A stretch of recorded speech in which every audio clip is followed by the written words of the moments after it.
Mr. Carney, will you be pursuing a formal governing pact of any kind with the NDP? No. Short answer, no. And why not? Why? That's my response. Is we campaigned on a very clear set of objectives, very clear policies to back those up, and we received the highest number of votes in Canadian history. Yes, obviously, by definition in Parliament, we will need to get majority support to pass legislation. But this is legislation that Canadians, or at least we will be putting forth legislation that's consistent with our platform and consistent with the requirements of the time.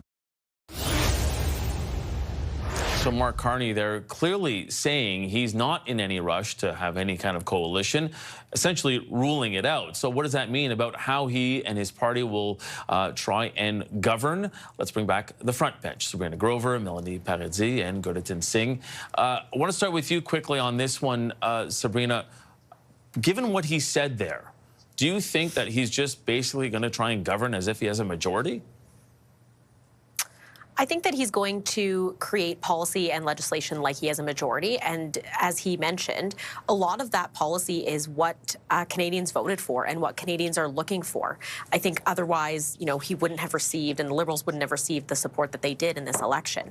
I think that there's certainly going to be room to negotiate and bring in ideas from the NDP or the other opposition parties. And I can't imagine a situation where we wouldn't see that, especially given how, I think magnanimous and open it feels like Mr. Carney is going to be as Prime Minister.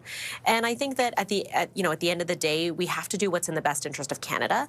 The serious questions that lay before us are the questions about Donald Trump in the United States. I think that it is in the interest of all parties to negotiate, in good faith on that, and to build as much as they can in terms of internal trade and economic strength and resilience in Canada.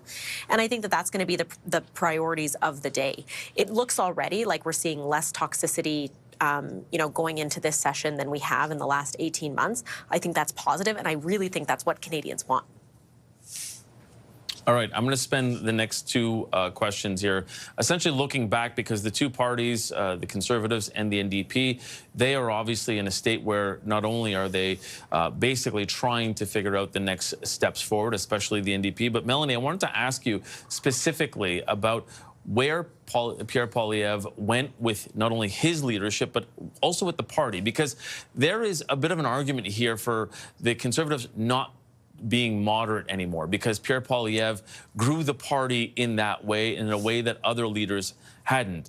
And it's interesting because your old boss, Aaron O'Toole, tried to have a more moderate Conservative party. So what do you think that means for the Conservatives going forward when you consider the gains that Poilievre made, but also the part of the political spectrum that he did not go ahead and get?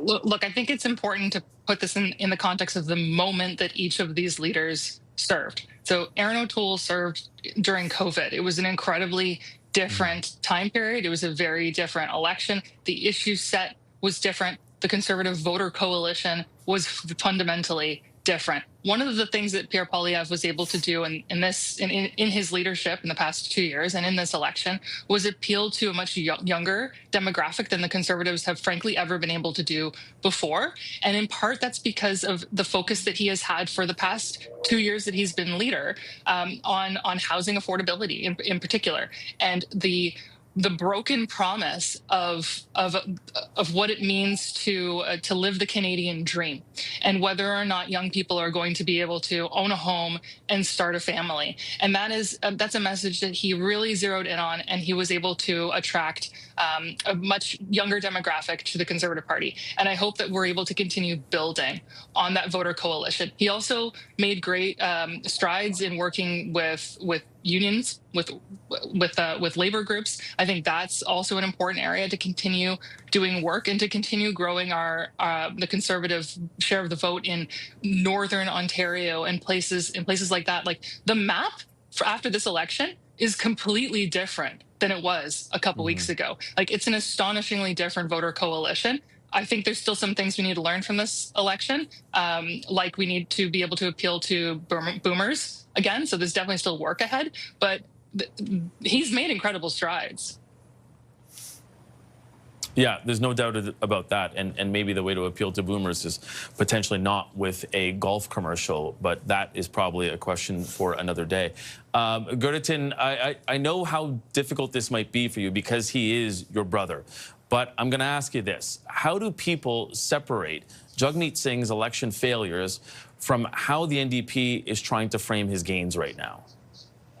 So I think undoubtedly we have to recognize that the results were what the results were. And from the NDP perspective, a lot of folks think it was just very difficult to get that narrative of pushing the NDP in when there's this huge threat of Trump. What ultimately happened is that NDP voters who care deeply about Canada, they decided to throw their votes in a place to stop the Conservatives from making gains, because the fear of an extreme right-wing version of the Conservative Party under Pierre Poilievre was so unpalatable to NDPers that they decided to go down the strategic route. A strategic route which I would argue was not successful and ultimately elected more Conservatives than progressives.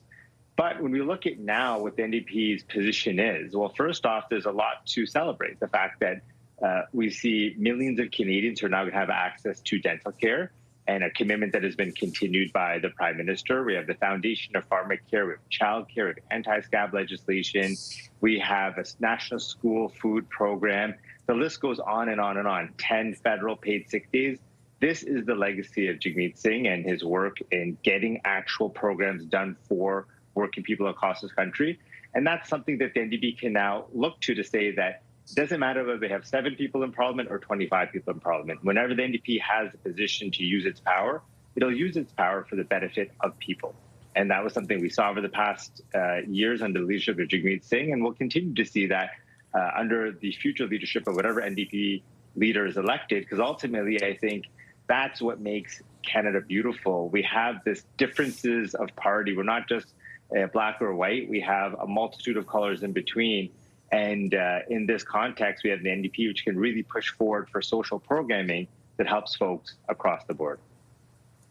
But Gurritin, I just wanted to ask you, do you think that that type of play that your brother tried in the last couple of weeks, and essentially saying that he will do anything he can to try and block a Conservative government and or making sure that Conservatives don't get elected? I mean, there are a number of seats out west, particularly in BC, that are usually sort of orange-blue, and they didn't go orange. So do you think that it was effective in how he tried to communicate that message when you consider how many seats that the NDP has now and how many seats the Conservatives have? So undoubtedly, the results are not what the NDP wanted. There's no way to spin that in any way, shape, or form. Of course, there's a time where the NDP needs to sit back and reflect and think about how to improve this kind of approach in the future. I do think it was a unique circumstance because we had this threat of Trump and the continual attacks upon our sovereignty. The economic war being waged upon Canada by way of tariffs is something that really created this polarization where people just wanted to vote for whatever would, I think, provide a clear opposition to Trump, but also prevent what was perceived as Pierre, who would not be strong towards Trump, a Pierre leadership which often sounded really Trumpy. And I think that's ultimately what prevented him from winning an election that 4 months ago was supposed to be something that was in the bag for Pierre. Right? He had 20-point lead, the Conservatives. They lost a 20-point lead.